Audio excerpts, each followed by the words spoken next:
జరిగింది వాస్తవం. అన్యాయం ఏదైతే జరిగిందో 84 చెట్లు తీసినట్టు కారోస్లో ఉన్న వాళ్ళతో డిస్కస్ చేసి ఎక్సైజ్ వాళ్ళు కానీ అప్లికేషన్ పెట్టుకుంటే ఎక్సైజ్ వాళ్ళు వచ్చి ఈ సొసైటీ వాళ్ళను ఇక్కడ తీసే లెవాట్ చేసే వాళ్ళను డిస్కస్ చేయించేసి ఆ సమస్య పరిష్కరించుకుంటే బాగుండేది.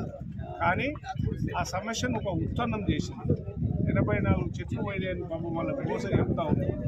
కనుక నేను ఒకటే కోరుతా ఉన్నాను, ఖచ్చితంగా రేపు రాబోయే రోజుల్లో ఇవాళ సాయంత్రం వరకు కానీ రేపు కానీ ఇక్కడ సొసైటీ ఏదైతుందో సొసైటీతో డిస్కస్ చేసి వీటికి నష్టపరిహారం ఏ రకంగా చేయాలి, ప్రభుత్వానికి అసలు ఎక్కడ పెడతారు ఈ 80 చెట్లు, ప్రదేశం కూడా చూపించాల్సిన బాధ్యత ఎవరిది, ప్రభుత్వానికి సంబంధించిన అధికారులది. ఆ చెట్లు పోయినందుకు ఏం చేయాలనేది ఖచ్చితంగా చేయాల్సిన అవసరం ఉంది.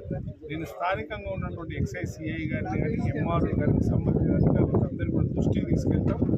అదేవిధంగా ఇక్కడ ఎవరైతే ఈ భూమి అమ్మిన వాళ్ళు ఉన్నారో వాళ్ళు ప్లస్ రివార్డ్ చేసేవాళ్ళు అందరూ కూర్చొని ఈ సమస్యను పరిష్కరించుకోవాలి.